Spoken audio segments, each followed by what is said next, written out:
I remember the day Lily was born like it was yesterday. I was 8, a skinny girl with white eyes and a head full of dreams. My parents, John and Sarah, were ordinary folks. Dad worked at a local factory and Mom stayed at home. Life was simple until Lily came along. "Look at her, Sarah. She's got your eyes," Dad said, holding Lily for the first time. Mom had smiled a tired but triumphant smile. "And your nose, John." I stood by the door, clutching my ragged doll, waiting for someone to notice me. "Can I see Lily?" I asked timidly. Mom glanced at me, her eyes barely registering my presence. "Not now, Linda. Lily needs rest, and so do I. School wasn't much better. Kids can be cruel when they smell vulnerability." "Hey, Scarecrow Linda," Jack, the class bully, would sneer as he tugged at my faded dress. "Did you get your clothes from the trash?" I tried to ignore them, but words hurt more than punches. At home, Lily grew into a pampered princess. She'd scribble in my textbooks and giggle, "Look, Linda, I'm helping you with homework." I'd sigh, "Lily, please don't do that. I need those for school." One day she went too far, pouring paint over my only good dress. I yelled at her, but she just cried. That's when Mom stormed in. "What's going on here?" she demanded, her eyes flashing. "Lily ruined my dress," I said, holding up the stained fabric. Mom didn't even look at the dress. "How dare you yell at your sister? Go to your room, Linda. No dessert for a week." Grandma was the only one who understood. "Don't let them get you down, Linda," she'd say. Her house was my refuge, filled with books and love. She taught me to escape into stories, to live 1,000 lives within those worn pages. The day Grandma passed away was the day I lost my true home. I remember coming back from school, my heart heavy, walking into a house filled with her absence. My parents were in the living room, already talking about her belongings. "We should start clearing out her stuff," Dad said, his voice devoid of any sadness. Mom was looking through a list in her library, those dusty old books. I lingered at the doorway, listening, a tightness growing in my chest. "Just get rid of them," Dad shrugged. "Who needs all that old paper?" I couldn't hold back anymore. "Can I have Grandma's books?" I blurted out, stepping into the room. "Please," they both turned, almost surprised to see me. "Sure, take them," Mom said dismissively. "We don't have any use for them anyway." I spent the next days transferring Grandma's books to my room, each one a piece of her I wasn't ready to lose. Life moved on in its cruel pace. As high school came to an end, my parents made an offer I didn't expect. "We'll pay for your college," Mom announced one evening. "You can study accounting or something practical." I remember feeling a mix of surprise and suspicion. "Really?" I asked. "It's our duty," Dad said. "Just don't expect any more handouts after this." College was my escape, a chance to be more than just the overlooked sister. But even that came with its price. A few weeks into my part-time job at the library, Mom cornered me. "You're making money now. It's only fair you start paying us back for your tuition." I was stunned. "But you said you'd pay for my college. I didn't ask for this." "Don't be ungrateful," she snapped. "Half your salary, that's the deal." The injustice of it burned in me, but I had no choice. Years passed in this exhausting cycle. Work, study, pay my unfair dues. My graduation was supposed to be a celebration, but it felt more like a reminder of the shackles I couldn't escape. At the dinner table, with Lily smirking beside me, my parents dropped another bombshell. "Now that you're working full-time, we expect you to continue paying us," Dad said, as if it was the most natural thing in the world. "But I've been paying you all through college. When does this end?" I protested. "It ends when we say it does," Mom said coldly. "You owe us, Linda." I felt a mixture of anger and helplessness. "This isn't fair," I protested. "Life isn't fair," Dad retorted. You live under our roof, you follow our rules. And just like that, my dreams of independence, of a life where I could be my own person, were crushed under the weight of their greed and entitlement. In my room that night, surrounded by Grandma's books, I realized the stark contrast between the warmth and love they represented and the cold, calculating nature of my own family. These books were my only legacy, the only thing that connected me to a sense of belonging, of being understood. Life after college became a monotonous cycle of work and fatigue. Every payday, the same scene would unfold at home. "Linda, have you got your paycheck yet?" Mom would ask, her hand already outstretched. The moment I stepped through the door, I'd hand over half of my earnings without a word. It had become a routine, a bitter pill I swallowed each month. One evening I mustered the courage to confront them. "Mom, Dad," I began hesitantly, "I've been thinking, maybe I can start keeping a bit more of my salary. I need to save up, maybe for a place of my own." Mom's expression hardened. "Your own place? Don't be ridiculous. You owe us, Linda. We paid for your education." "But I've been paying back. Isn't that enough?" I protested, feeling a surge of frustration. "Enough? You think a few thousand cover your debt to us?" Dad's voice rose. "We raised you, fed you, clothed you. You owe us for a lifetime." My heart sank. I never asked for any of this. I just wanted to go to college. "And who do you think paid for that? You think that was free?" Mom snapped. "No, Linda, you'll continue paying us just as you have been." The unfairness of it all was suffocating. Lily, ever the favored child, never missed a chance to taunt me. "Look at our little accountant, can't even afford a new dress," she'd sneer, flaunting the latest gadget or outfit they'd bought her. I remember one particularly hard day at work. I had stayed late, trying to finish a complex report.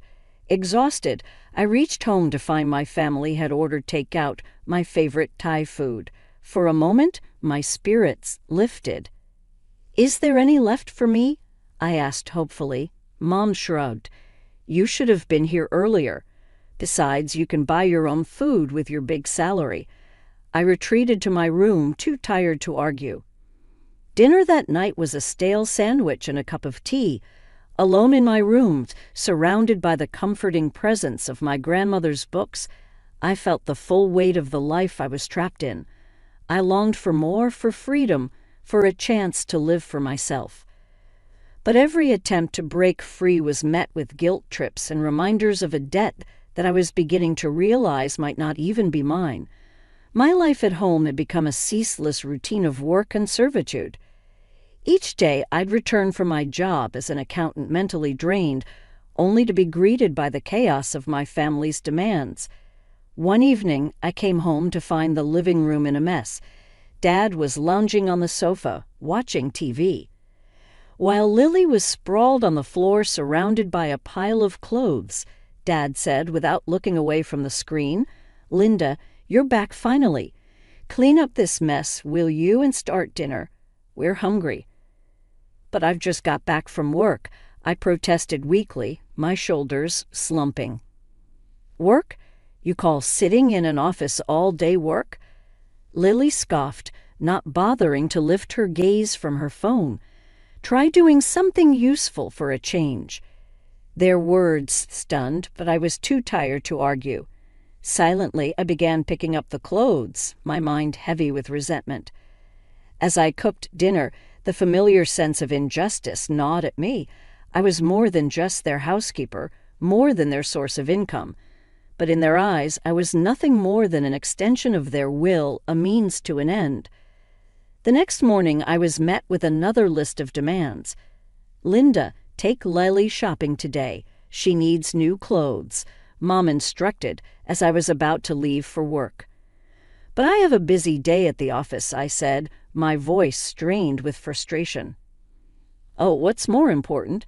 Your job or your family?" Mom retorted, her tone sharp. The irony of her words wasn't lost on me. My job was important only when it benefited them. Reluctantly, I agreed to take Lily shopping after work, sacrificing the little personal time I had left. At the mall, Lily flitted from store to store, her excitement in stark contrast to my growing despair. "Isn't this dress cute, Linda?" she gushed, holding up an expensive designer dress. "Buy it for me? You owe us, after all." I looked at the price tag and felt a pain in my chest. "Lily, this is too much. I can't afford this." "Can't afford it?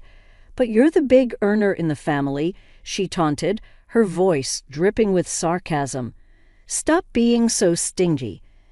I woke up with a newfound resolve. The truth about my education funding had sparked a fire within me. I couldn't continue living under the manipulation and exploitation of my family.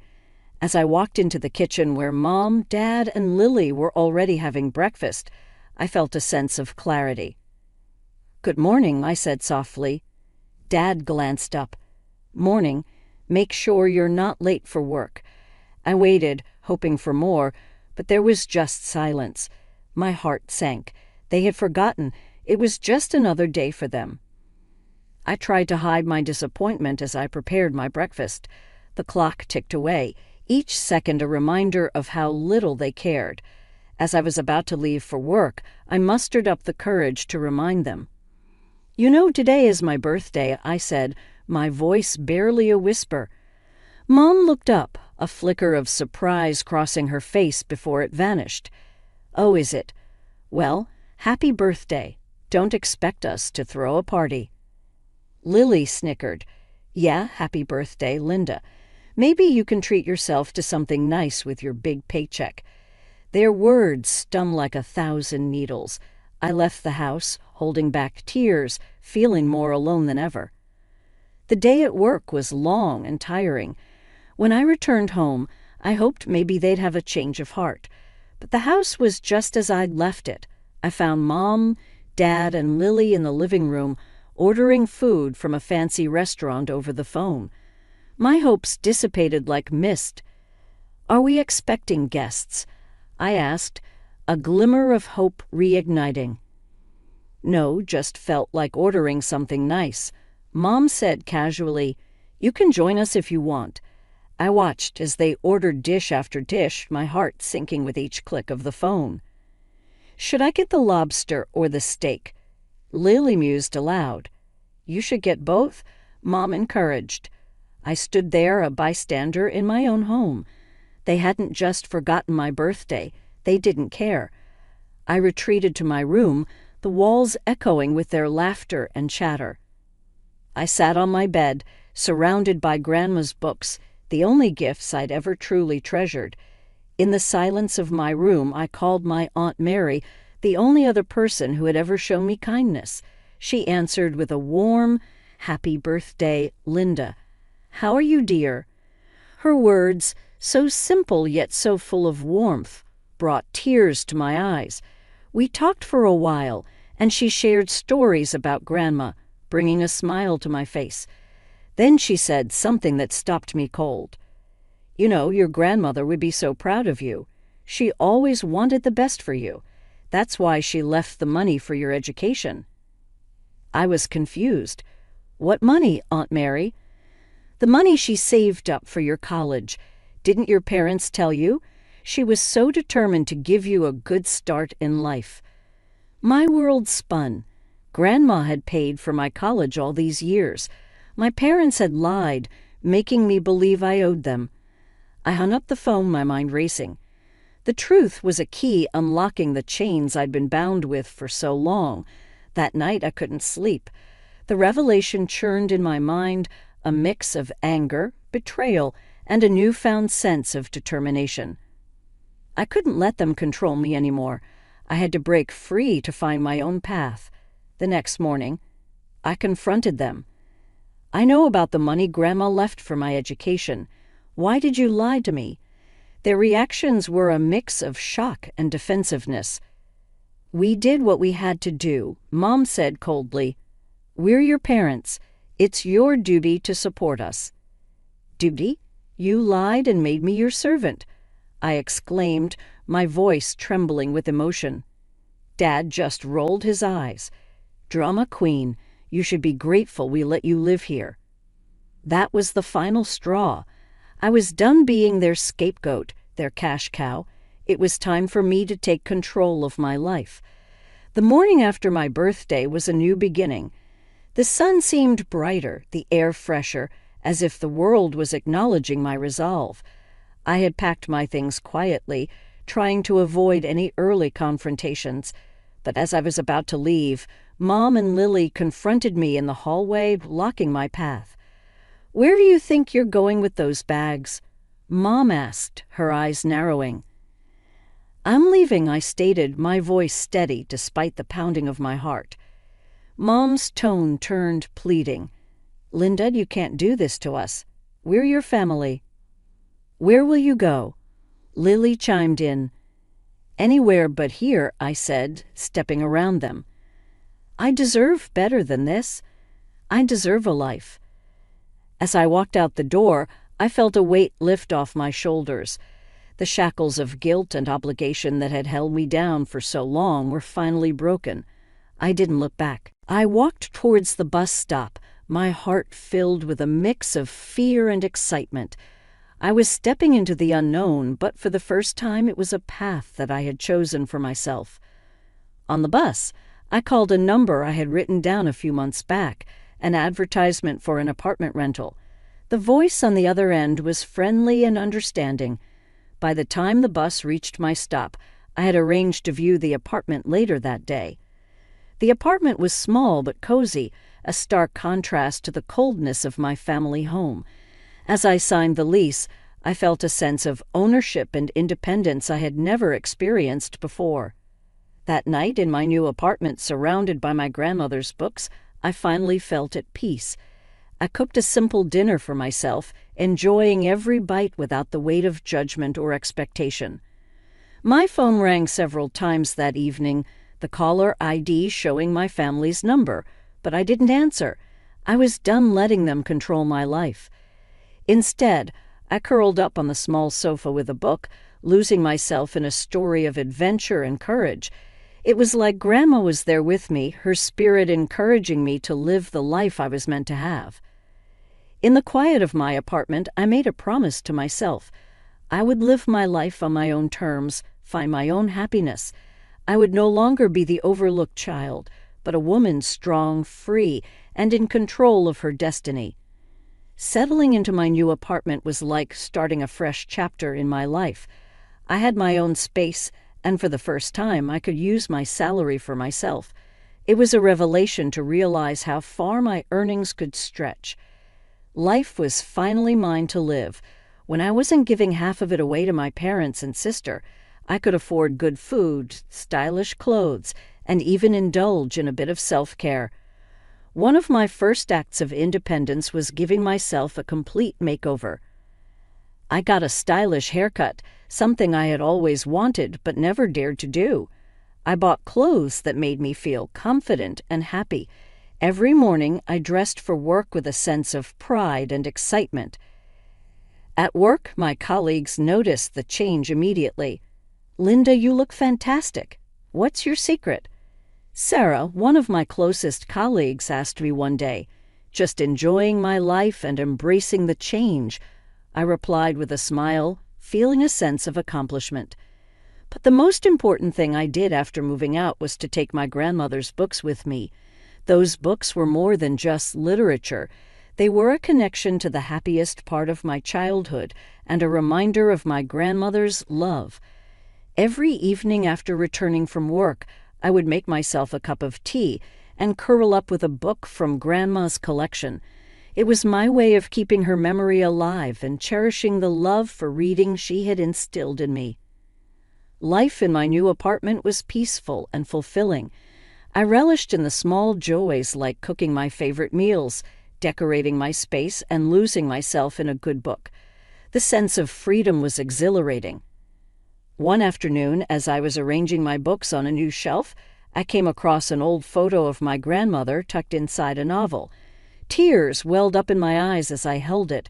I knew she would have been proud of me for finding my own way. I placed the photo on my nightstand, a nightly reminder of where I came from and the strength I carried within me. My grandmother's enduring love and the lessons she taught me were my guiding light. As days turned into weeks, I found myself evolving. I was no longer the overlooked burdened daughter and sister. I was Linda, an independent woman who had taken control of her life. I had a job that I enjoyed, a cozy home filled with memories, and the freedom to be myself. Life was no longer about surviving. It was about living, thriving, and finding joy in the little things. My transformation was not just external. It was a deep internal change that had reshaped my view of the world and myself. Every morning as I looked at myself in the mirror, I saw a confident, happy woman staring back at me. I was finally at peace, living a life that was truly my own. I had been living in my new apartment for a month when my phone rang one evening. The caller ID flashed my parents' number, a sight that now stirred a mix of emotions. Bracing myself, I answered. "Linda, this is ridiculous. You need to come back home. We can't manage without the money you were giving us." Mom's voice was both pleading and demanding. "I'm sorry you're finding things tough, but I've moved on. Maybe it's time you both looked for jobs," I suggested, trying to keep my voice calm. "How dare you talk to us like that after all we've done for you?" My dad's voice boomed through the speaker. "I've done my part for years. It's time for you to take responsibility for your own lives," I replied firmly. Their response was a barrage of insults and accusations, but I held my ground. "I'm not responsible for your financial problems," I repeated before ending the call. A few days later, there was a knock at my door. Opening it, I found my sister Lily standing there, her expression one of expectancy. "Linda, I need money for a new gadget. Just transfer it to me like before," she said, as if nothing had changed. I couldn't help but laugh at the absurdity. "Lily, I'm not your personal bank anymore. You should try earning your own money." Her reaction was immediate and intense. She began screaming at me, hurling insults and accusations. "You owe us. You're just a selfish, heartless monster." Her screams were so loud that they attracted the attention of my neighbors. Concerned, one of them called the police. Soon, 2 officers were at my door, questioning us about the commotion. After explaining the situation, the officers escorted Lily out, who continued her tirade even as she was led away. I blocked my family's numbers on my phone. After that, I was done being their scapegoat and ATM. The next few weeks brought whispers of my family's worsening situation. Mutual acquaintances shared stories of their mounting debts and desperate attempts to find money. My parents, who had never worked a day since I started earning, were now doing odd jobs. Lily, too, found herself in a situation she had never imagined. The sister who once mocked me for my old clothes was now selling her designer outfits and expensive gadgets just to make ends meet. Despite a fleeting sense of pity, I reminded myself of their years of neglect and exploitation. They had chosen this path, and it was their responsibility to navigate it. In my world, life was blossoming. My job was going well, and I was enjoying my newfound freedom and independence. My apartment, once a distant dream, was now my haven of peace, filled with memories of my grandmother and her books. One evening, as I sat in my reading nook, a sense of profound contentment washed over me. The once overlooked and undervalued daughter had transformed into an independent woman. I had broken free from the chains of familial manipulation and emerged stronger.